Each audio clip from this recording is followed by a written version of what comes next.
मुझसे पृथक नहीं है, वो दूसरा कोई तत्व नहीं है। बहुत जगह कहा भगवान ने वो साक्षात भगवान है, साक्षात भगवान है। बराबर कहने का तो मतलब दूसरी पर्सनैलिटी हो गई, ऐसा नहीं है। तो वैसे तो गुरु और भगवान एक ही तत्व है, दो अलग अलग तत्व नहीं है। लेकिन क्योंकि गुरु रूपी भगवान से ही भगवान रूपी भगवान की प्राप्ति होती है, अन्यथा किसी भी उपाय से, किसी भी प्रयत्न से कोई जीव कभी भी माया से उत्तीर्ण नहीं हो सकता, भगवत प्राप्ति नहीं कर सकता, अतएव दुखों से उत्तीर्ण नहीं हो सकता, आनंद की प्राप्ति उसे कभी नहीं हो सकती। इसीलिए इस कार्य की दृष्टि से गुरु का स्थान भगवान से भी अधिक महत्वपूर्ण है। और स्वयं भगवान भी गुरु का इतना अधिक एहसान मानते हैं कि उन्होंने सब जगह डिक्लेयर किया है। क्या डिक्लेयर किया है? मुझसे अधिक भक्ति, प्रेम, शरणागति, उपासना गुरु की होनी चाहिए। मुझसे अधिक होनी चाहिए गुरु के प्रति शरणागति, भक्ति, प्रेम। मैं अपने भक्तों को प्रेम नहीं करता, जो मेरे भक्त के भक्त हैं, गुरु के भक्त हैं, उन पर मेरी बहुत अधिक प्रीति होती है। शबरी को भगवान राम ने उपदेश दिया था, संत को, गुरु को मुझसे अधिक मानो। ये नवधा भक्ति में से एक भक्ति बताई वो भगवान राम ने शबरी को।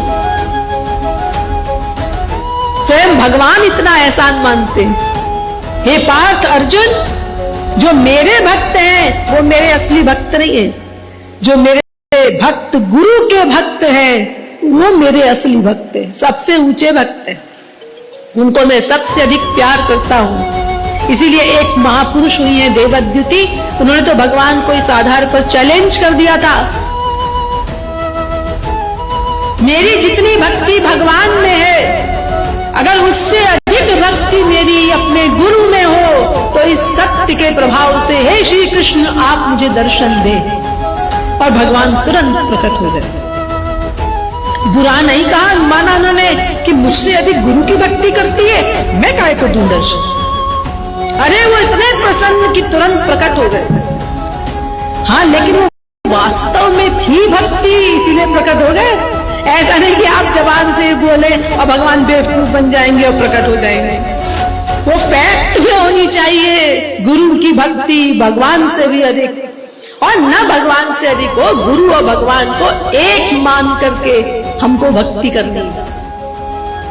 भेद बुद्धि नहीं होनी चाहिए दोनों में। तो देखो, गुरु इतनी अधिक इंपॉर्टेंट पर्सनैलिटी है। इसीलिए कबीरदास जी ने कहा, यह तन विष की बेरी, गुरु अमृत की खान, शीश दिए जो गुरु मिले तो भी सस्ता जान। अगर सिर काट करके भी गुरु, वास्तविक गुरु की प्राप्ति हो जाए तो सोचो बड़े सस्ते में मिल गए तुमको, क्योंकि इतनी महत्वपूर्ण पर्सनैलिटी है गुरु कि भगवान उसके पीछे पीछे व्याकुल होकर इस भावना से चलते हैं कि कभी तो इसके चरण से धूल उड़ेगी तो मेरे ऊपर पड़ जाएगी और मैं पवित्र हो जाऊंगा। इन शब्दों पर विचार कीजिए गंभीरता पूर्वक। भगवान श्री कृष्ण क्या कह रहे हैं? अपवित्र को जो पवित्र करने वाले हैं वो कह रहे हैं कि मैं गुरु की चरण धूलि से पवित्र हो जाऊंगा। इतनी इंपॉर्टेंट पर्सनैलिटी अगर शीश दे करके भी मिलती है तो भी समझो बड़े सस्ते में मिल गए। लेकिन हम लोगों के भाग्य की भी क्या सराहना की जाए कि हमने तो ऐसा कोई त्याग भी नहीं किया, इसकी तुलना में एक छोटा सा भी त्याग नहीं किया। और हमें वास्तविक गुरु की कौन कहे? वास्तविक गुरुओं में भी जो सबसे ऊपर स्थान होता है वो मूल जगत गुरु होते हैं। और मूल जगत गुरु भी नहीं, हमें तो उन मूल जगत गुरुओं में भी जो सर्वोपरि हैं, सर्वश्रेष्ठ हैं, उन जगत गुरु तम श्री कृपालु महाप्रभु की गुरु रूप में प्राप्ति हुई।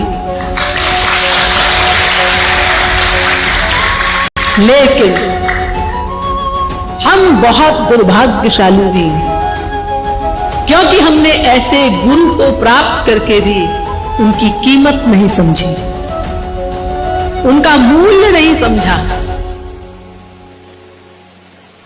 और उनके आदेशों का पालन नहीं किया, उनके उपदेशों के अनुसार अपने जीवन को क्रियात्मक रूप देने का प्रयत्न नहीं किया। ये हमारा परम दुर्भाग्य भी है। वही लापरवाही की हमने जो अनादिकाल से अब तक अनंतानंत पिछले जन्मों में की थी। अनंत भगवान के अवतार आए, अनंत संत आए, लेकिन हमने सबको खो दिया। वही लापरवाही हम लोगों ने इस जन्म में भी की, और महाराज जी के सब परिश्रमों को निरर्थक करते हुए हम लोग विषयों में ही खोए रहे। उनकी कीमत नहीं समझी हमने। कौन पर्सनैलिटी हमारे सामने है,